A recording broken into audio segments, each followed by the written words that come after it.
بسم اللہ الرحمن الرحیم۔ صرف 5 منٹ کا مدرسہ قرآن و حدیث کی روشنی میں 168واں دن 18 جمادی الثانیہ۔ نمبر 1 اسلامی تاریخ۔ حجۃ الوداع میں آخری خطبہ۔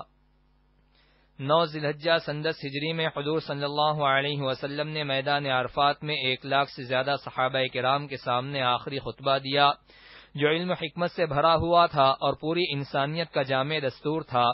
اس میں آپ صلی اللہ علیہ وسلم نے فرمایا، اے لوگو، میری باتیں غور سے سنو، شاید آئندہ سال میری تم سے ملاقات نہ ہو سکے۔ لوگو، تمہاری جانیں، عزت و آبرو اور مال آپس میں ایک دوسرے پر حرام ہیں۔ میں نے زمانہ جاہلیت کی تمام رسموں کو اپنے پیروں تلے رون دیا ہے۔ دیکھو، میرے بعد گمراہ نہ ہو جانا کہ ایک دوسرے کو قتل کرنے لگو۔ میں تمہارے لیے اللہ کی کتاب چھوڑ کر جا رہا ہوں، اگر تم اس کو مضبوطی سے پکڑے رہو گے تو کبھی گمراہ نہیں ہوگے۔ تمہارا عورتوں پر اور عورتوں کا تم پر حق ہے۔ کسی عورت کو اپنے شوہر کے مال میں سے اس کی اجازت کے بغیر کچھ دینا جائز نہیں ہے، اور قرض واجب الادا ہے۔ جو چیز مانگ کر لی جائے اس کو لوٹانا ضروری ہے، اور ضامن تاوان کا ذمہ دار ہے۔ لوگو، کیا میں نے اللہ کا پیغام تم تک پہنچا دیا؟ سب نے جواب دیا، بلا شبہ آپ نے امانت کا حق ادا کر دیا اور امت کو خیر خواہی کی نصیحت فرمائی۔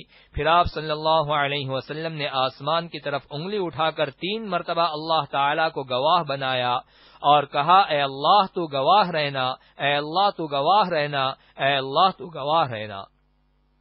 نمبر 2 حضور صلی اللہ علیہ وسلم کا معجزہ، غیبی مدد۔ صحابہ اکرام رضی اللہ عنہم فرماتے ہیں کہ ہم ایک سفر میں اللہ کے رسول صلی اللہ علیہ وسلم کے ساتھ 400 آدمی تھے۔ ہم لوگوں نے ایسی جگہ پڑاؤ ڈالا جہاں پینے کے لیے پانی نہیں تھا۔ ہم سب گھبرا گئے۔ اتنے میں ایک چھوٹی سی بکری اللہ کے رسول کے سامنے آ کر کھڑی ہو گئی۔ آپ صلی اللہ علیہ وسلم نے اس کا دودھ دوہا اور پھر خوب سیر ہو کر پیا اور اپنے صحابہ کو بھی پلایا، حتیٰ کہ سب سیر ہو گئے۔ اس کے بعد اس بکری کو باندھ دیا گیا۔ صبح کو اٹھ کر دیکھا تو وہ بکری غائب تھی۔ حضور صلی اللہ علیہ وسلم کو خبر دی گئی تو آپ صلی اللہ علیہ وسلم نے فرمایا، جو اللہ اس کو لایا تھا وہی اسے لے گیا۔ نمبر 3 ایک فرض کے بارے میں، دینی علم حاصل کرنا۔ رسول اللہ صلی اللہ علیہ وسلم نے فرمایا، دینی علم کا حاصل کرنا ہر مسلمان پر فرض ہے۔ نمبر 4 ایک سنت کے بارے میں، زیارت قبور کی دعا۔ رسول اللہ صلی اللہ علیہ وسلم صحابہ کرام کو زیارت قبور کی یہ دعا سکھاتے تھے، السلام علیکم اہل الدیار من المؤمنین والمسلمین وإنا انشاء اللہ للاحقون اسأل اللہ لنا ولکم العافیہ۔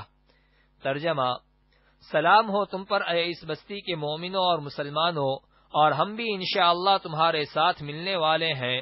ہم اپنے اور تمہارے لیے اللہ سے عافیت چاہتے ہیں۔ نمبر 5 ایک اہم عمل کی فضیلت، مصافحہ سے گناہوں کا جھڑنا۔ رسول اللہ صلی اللہ علیہ وسلم نے فرمایا، جب مومن دوسرے مومن سے مل کر سلام کرتا ہے اور اس کا ہاتھ پکڑ کر مصافحہ کرتا ہے تو ان دونوں کے گناہ اس طرح جھڑتے ہیں جیسے درخت کے پتے گرتے ہیں۔ نمبر 6 ایک گناہ کے بارے میں، یتیموں کا مال مت کھاؤ۔ قرآن میں اللہ تعالی فرماتا ہے، یتیموں کے مال ان کو دیتے رہا کرو اور پاک مال کو ناپاک مال سے نہ بدلو، اور ان کا مال اپنے مال کے ساتھ ملا کر مت کھاؤ، ایسا کرنا یقیناً بہت بڑا گناہ ہے۔ نمبر 7 دنیا کے بارے میں، مال و اولاد قرب خداوندی کا ذریعہ نہیں۔